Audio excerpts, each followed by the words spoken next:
Famine was severe in the land. It happened, when they had eaten up the grain which they had brought out of Egypt, their father said to them, "Go again, buy us a little more food." Judah spoke to him, saying, "The man solemnly warned us, saying, 'You shall not see my face unless your brother is with you.' If you will send our brother with us, we will go down and buy you food. But if you will not send him, we will not go down, for the man said to us, 'You shall not see my face unless your brother is with you.'"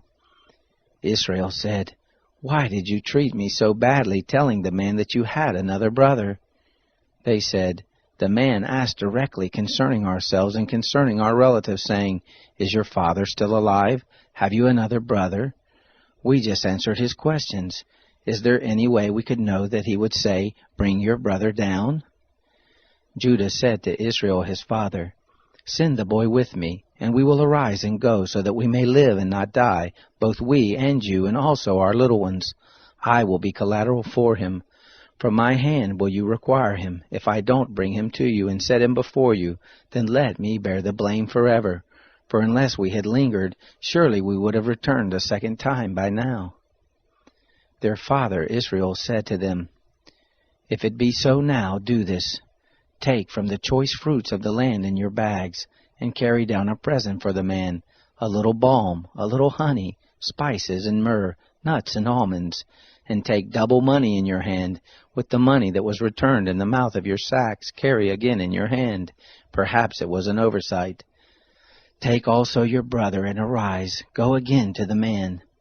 May God Almighty give you mercy before the man, that he may release to you your other brother and Benjamin. If I am bereaved of my children, I am bereaved." The men took that present, and they took double money in their hand, and Benjamin, and rose up, went down to Egypt, and stood before Joseph. When Joseph saw Benjamin with them, he said to the steward of his house, "Bring the men into the house, and butcher an animal, and make ready, for the men will dine with me at noon."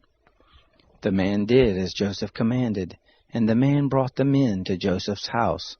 The men were afraid, because they were brought to Joseph's house, and they said, "Because of the money that was returned in our sacks at the first time are we brought in, that he may seek occasion against us, and fall on us, and take us for bondservants along with our donkeys." They came near to the steward of Joseph's house, and they spoke to him at the door of the house, and said, "O my lord, we indeed came down at the first to buy food, and it happened, when we came to the lodging place, that we opened our sack, and behold, every man's money was in the mouth of the sack, our money in full weight. We have brought it again in our hand. We have brought down other money in our hand to buy food. We don't know who put our money in our sacks." He said, "Peace be to you, don't be afraid. Your God and the God of your father has given your treasure in your sacks. I received your money." He brought Simeon out to them. The man brought the men into Joseph's house and gave them water, and they washed their feet. He gave their donkeys fodder. They made ready the present for Joseph's coming at noon, for they heard that they should eat bread there. When Joseph came home, they brought him the present which was in their hand into the house, and bowed down themselves to him to the earth.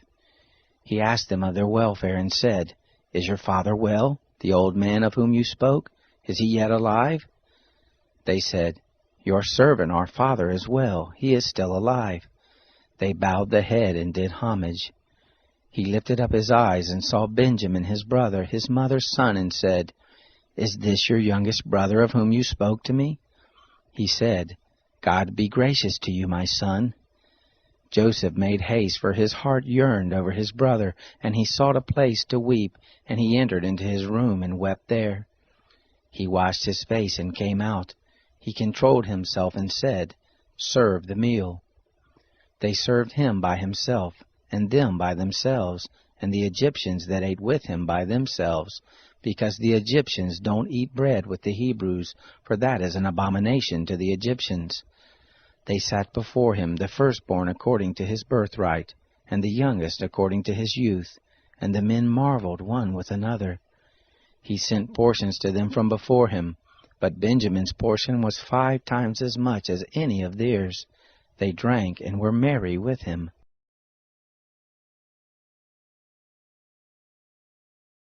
He commanded the steward of his house, saying, Fill the men's sacks with food, as much as they can carry, and put every man's money in his sack's mouth. Put my cup, the silver cup, in the sack's mouth of the youngest with his grain money. He did according to the word that Joseph had spoken. As soon as the morning was light, the men were sent away, they and their donkeys. When they had gone out of the city, and were not yet far off, Joseph said to his steward, Go, follow after the men. When you overtake them, ask them, Why have you rewarded evil for good? Isn't this that from which my Lord drinks, and by which he indeed divines? You have done evil in so doing. He overtook them, and he spoke to them these words. They said to him, Why does my Lord speak such words as these? Far be it from your servants that they should do such a thing. Behold, the money which we found in our sacks' mouths we brought again to you out of the land of Canaan. How then should we steal silver or gold out of your Lord's house? With whoever of your servants it be found, let him die, and we also will be my Lord's bondservants. He said, Now also let it be according to your words. He with whom it is found will be my bondservant, and you will be blameless. Then they hurried, and took down every man his sack to the ground, and opened every man his sack.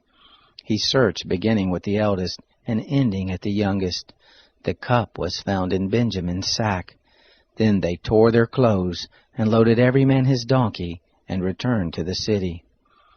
Judah and his brothers came to Joseph's house, and he was still there.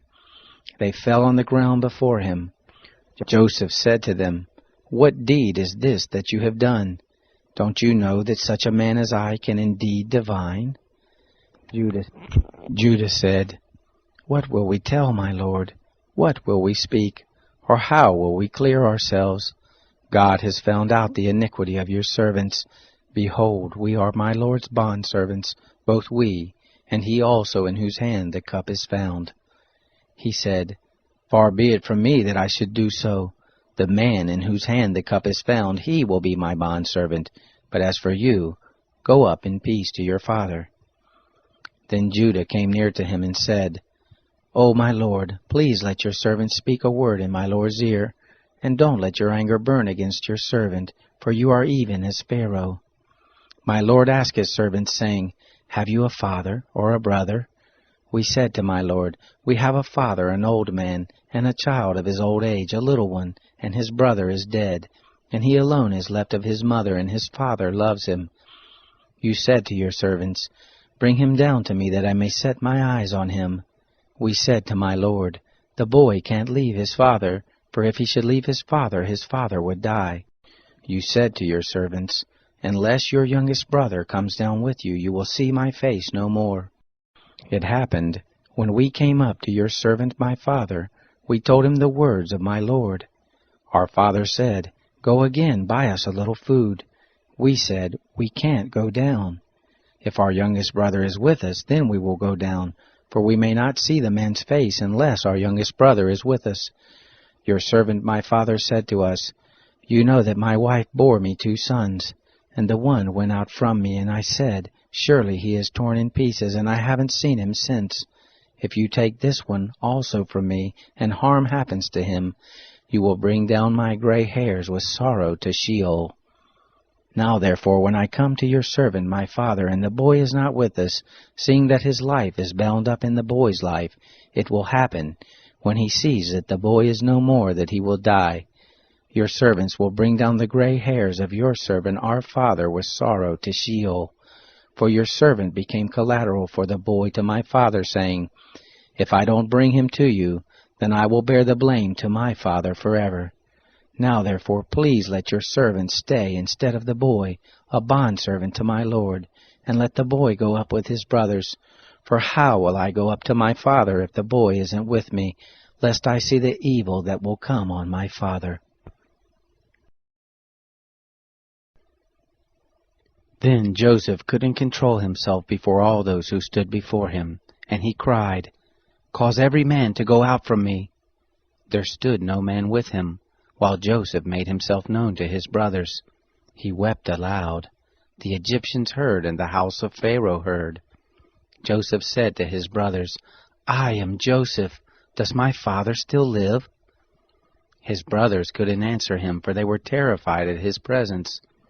Joseph said to his brothers, "Come near to me, please." They came near. He said, "I am Joseph, your brother, whom you sold into Egypt. Now don't be grieved nor angry with yourselves that you sold me here, for God sent me before you to preserve life. For these 2 years the famine has been in the land, and there are yet 5 years in which there will be neither plowing nor harvest. God sent me before you to preserve you a remnant in the earth, and to save you alive by a great deliverance. So now it wasn't you who sent me here, but God, and He has made me a father to Pharaoh, lord of all his house, and ruler over all the land of Egypt. Hurry and go up to my father and tell him, 'This is what your son Joseph says. God has made me lord of all Egypt. Come down to me, don't wait. You shall dwell in the land of Goshen, and you will be near to me, you, your children, your children's children, your flocks, your herds, and all that you have. There I will nourish you, for there are yet 5 years of famine, lest you come to poverty, you and your household and all that you have. Behold, your eyes see, and the eyes of my brother Benjamin, that it is my mouth that speaks to you. You shall tell my father of all my glory in Egypt, and of all that you have seen. You shall hurry and bring my father down here.' He fell on his brother Benjamin's neck and wept, and Benjamin wept on his neck. He kissed all his brothers and wept on them. After that his brothers talked with him. The report of it was heard in Pharaoh's house, saying, 'Joseph's brothers have come.' It pleased Pharaoh well and his servants. Pharaoh said to Joseph, 'Tell your brothers, do this. Load your animals and go, travel to the land of Canaan. Take your father and your households and come to me, and I will give you the good of the land of Egypt, and you will eat the fat of the land. Now you are commanded to do this. Take wagons out of the land of Egypt for your little ones and for your wives, and bring your father and come. Also don't concern yourselves about your belongings, for the good of all of the land of Egypt is yours.' The sons of Israel did so. Joseph gave them wagons according to the commandment of Pharaoh, and gave them provision for the way. To all of them he gave each man changes of clothing, but to Benjamin he gave 300 pieces of silver and 5 changes of clothing. To his father he sent after this manner: 10 donkeys loaded with the good things of Egypt, and 10 female donkeys loaded with grain and bread and provision for his father by the way. So he sent his brothers away, and they departed. He said to them, 'See that you don't quarrel on the way.' They went up out of Egypt and came into the land of Canaan to Jacob their father. They told him, saying, 'Joseph is still alive, and he is ruler over all the land of Egypt.' His heart fainted, for he didn't believe them. They told him all the words of Joseph which he had said to them. When he saw the wagons which Joseph had sent to carry him, the spirit of Jacob their father revived. Israel said, 'It is enough. Joseph, my son, is still alive. I will go and see him before I die.'"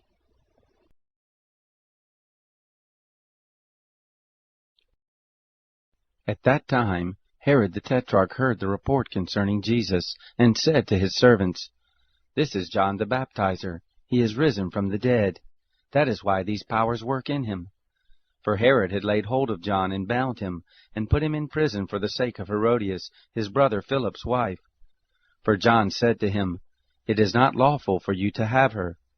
When he would have put him to death, he feared the multitude, because they counted him as a prophet. But when Herod's birthday came, the daughter of Herodias danced among them and pleased Herod, whereupon he promised with an oath to give her whatever she should ask. She, being prompted by her mother, said, "Give me here on a platter the head of John the Baptizer." The king was grieved, but for the sake of his oaths, and of those who sat at the table with him, he commanded it to be given. And he sent and beheaded John in the prison. His head was brought on a platter, and given to the young lady, and she brought it to her mother. His disciples came and took the body and buried it, and they went out and told Jesus. Now when Jesus heard this, he withdrew from there in a boat to a deserted place apart. When the multitudes heard it, they followed him on foot from the cities. Jesus went out, and he saw a great multitude. He had compassion on them and healed their sick. When evening had come, his disciples came to him, saying, "This place is deserted, and the hour is already late. Send the multitudes away, that they may go into the villages and buy themselves food." But Jesus said to them, "They don't need to go away. You give them something to eat." They told him, "We only have here 5 loaves and 2 fish." He said, "Bring them here to me." He commanded the multitudes to sit down on the grass, and he took the 5 loaves and the 2 fish, and looking up to heaven, he blessed, broke, and gave the loaves to the disciples, and the disciples gave to the multitudes. They all ate, and were filled. They took up 12 baskets full of that which remained left over from the broken pieces. Those who ate were about 5,000 men, besides women and children. Immediately Jesus made the disciples get into the boat, and to go ahead of him to the other side, while he sent the multitudes away. After he had sent the multitudes away, he went up into the mountain by himself to pray. When evening had come, he was there alone. But the boat was now in the middle of the sea, distressed by the waves, for the wind was contrary. In the 4th watch of the night, Jesus came to them walking on the sea. When the disciples saw him walking on the sea, they were troubled, saying, "It's a ghost," and they cried out for fear. But immediately Jesus spoke to them, saying, "Cheer up, I am. Don't be afraid." Peter answered him and said, "Lord, if it is you, command me to come to you on the waters." He said, "Come." Peter stepped down from the boat and walked on the waters to come to Jesus. But when he saw that the wind was strong, he was afraid, and beginning to sink, he cried out, saying, "Lord, save me." Immediately Jesus stretched out his hand, took hold of him, and said to him, "You of little faith, why did you doubt?" When they got up into the boat, the wind ceased. Those who were in the boat came and worshipped him, saying, "You are truly the Son of God." When they had crossed over, they came to the land of Gennesaret. When the men of that place recognized him, they sent into all that surrounding region, and brought to him all who were sick, and they begged him that they might just touch the fringe of his garment. As many as touched it were made whole.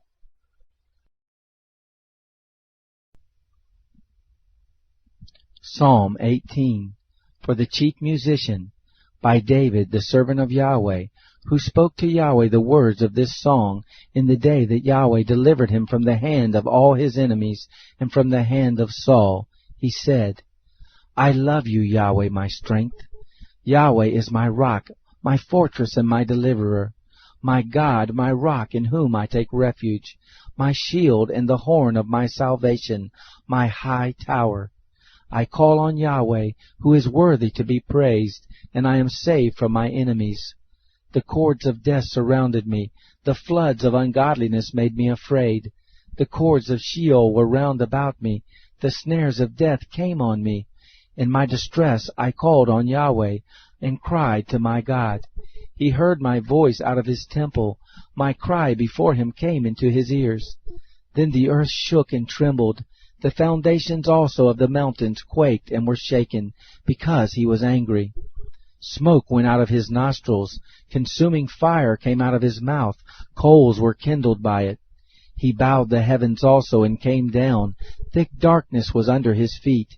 He rode on a cherub and flew. Yes, he soared on the wings of the wind. He made darkness his hiding place, his pavilion around him, darkness of waters, thick clouds of the skies. At the brightness before him his thick clouds passed, hailstones and coals of fire. Yahweh also thundered in the sky. The Most High uttered his voice, hailstones and coals of fire. He sent out his arrows and scattered them, yes, great lightning bolts, and routed them. Then the channels of waters appeared. The foundations of the world were laid bare at your rebuke, Yahweh, at the blast of the breath of your nostrils. He sent from on high. He took me. He drew me out of many waters. He delivered me from my strong enemy, from those who hated me, for they were too mighty for me. They came on me in the day of my calamity, but Yahweh was my support. He brought me forth also into a large place. He delivered me, because he delighted in me. Yahweh has rewarded me according to my righteousness. According to the cleanness of my hands has he recompensed me. For I have kept the ways of Yahweh, and I have not wickedly departed from my God. For all his ordinances were before me. I didn't put away his statutes from me. I was also blameless with him. I kept myself from my iniquity. Therefore Yahweh has rewarded me according to my righteousness, according to the cleanness of my hands in his eyesight. With the merciful you will show yourself merciful. With the perfect man you will show yourself perfect. With the pure you will show yourself pure. With the crooked you will show yourself shrewd. For you will save the afflicted people, but the haughty eyes you will bring down. For you will light my lamp, Yahweh. My God will light up my darkness. For by you I advance through a troop. By my God I leap over a wall.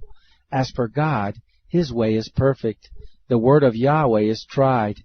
He is a shield to all those who take refuge in him. For who is God except Yahweh? Who is a rock besides our God? The God who arms me with strength and makes my way perfect. He makes my feet like hinds' feet and sets me on my high places. He teaches my hands to war so that my arms bend a bow of bronze. You have also given me the shield of your salvation. Your right hand sustains me. Your gentleness has made me great. You have enlarged my steps under me. My feet have not slipped. I will pursue my enemies and overtake them. Neither will I turn again until they are consumed. I will strike them through, so that they will not be able to rise. They shall fall under my feet. For you have girded me with strength to the battle. You have subdued under me those who rose up against me. You have also made my enemies turn their backs to me, that I might cut off those who hate me. They cried, but there was none to save, even to Yahweh, but he didn't answer them. Then I beat them small as the dust before the wind. I cast them out as the mire of the streets. You have delivered me from the strivings of the people. You have made me the head of the nations. A people whom I have not known shall serve me. As soon as they hear of me, they shall obey me. The foreigners shall submit themselves to me. The foreigners shall fade away, and shall come trembling out of their close places. Yahweh lives, and blessed be my rock. Exalted be the God of my salvation, even the God who executes vengeance for me and subdues peoples under me. He rescues me from my enemies. Yes, you lift me up above those who rise up against me. You deliver me from the violent man. Therefore I will give thanks to you, Yahweh, among the nations, and will sing praises to your name. He gives great deliverance to his king, and shows loving kindness to his anointed, to David and to his seed forevermore.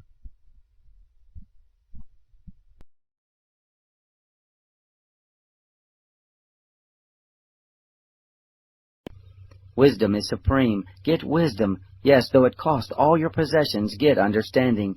Esteem her, and she will exalt you. She will bring you to honor when you embrace her. She will give to your head a garland of grace. She will deliver a crown of splendor to you. Listen, my son, and receive my sayings. The years of your life will be many. I have taught you in the way of wisdom. I have led you in straight paths. When you go, your steps will not be hampered. When you run, you will not stumble. Take firm hold of instruction. Don't let her go. Keep her, for she is your life.